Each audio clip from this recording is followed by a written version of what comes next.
माढ्यात 66% मतदान, आकडेवारी झाली, धाकधूक वाढली. उद्या निकाल.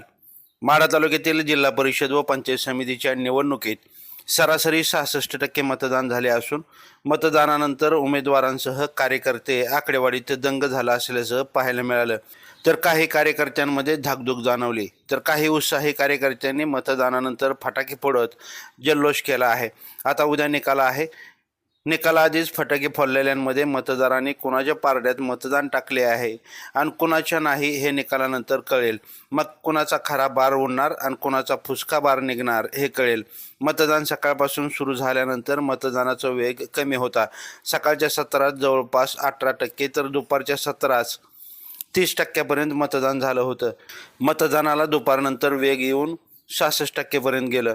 माढ्यातील जिल्हा परिषदेसाठी 20 आणि पंचायत समितीच्या 50 उमेदवारांचं भवितव्य मतदान यंत्रात बंद झालं आहे. जिल्हा परिषद पंचायत समितीच्या निवडणुकीत बहुतांशी गटात व गणात क्रॉस वोटिंग झाले असल्याची ही चर्चा रंगात होती. तर अपक्ष उमेदवारांमुळे कुणाला फटका आणि कुणाला फायदा होणार याची आकडेमोड जोरात सुरू होती. माढ्यातल्या माणेगाव, उपळाई बुद्रुक, मोडणीम, टिंभुर्णी या जिल्हा परिषद मतदारसंघात भाजपा विरुद्ध दोन्ही राष्ट्रवादी काँग्रेस अशी, तर बेंबळे मतदारसंघात भाजपा विरुद्ध शिवसेना अशी सरळ लढत, तर कुर्ड व बोसरे गटात दोन्ही राष्ट्रवादी काँग्रेस एकमेकांसमोर उभे ठाकले होते.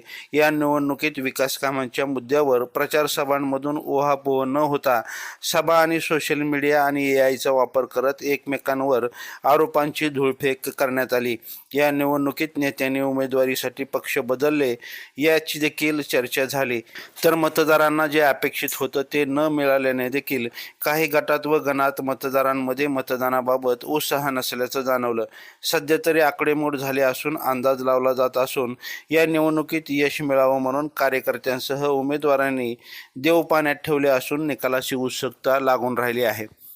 ताज्या अपडेटसाठी लाईव्ह महाराष्ट्र झोन न्यूजच्या यूट्यूब चॅनलला सबस्क्राईब करा, तसेच बेल आयकॉनवरती क्लिक करा.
आत्ताचा रिपोर्ट आहे. ही कोणती गाडी गेलेली? 1:30 वाजता 35% झाले. 1:30 वाजता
छत्रपती बापू असं नाही असं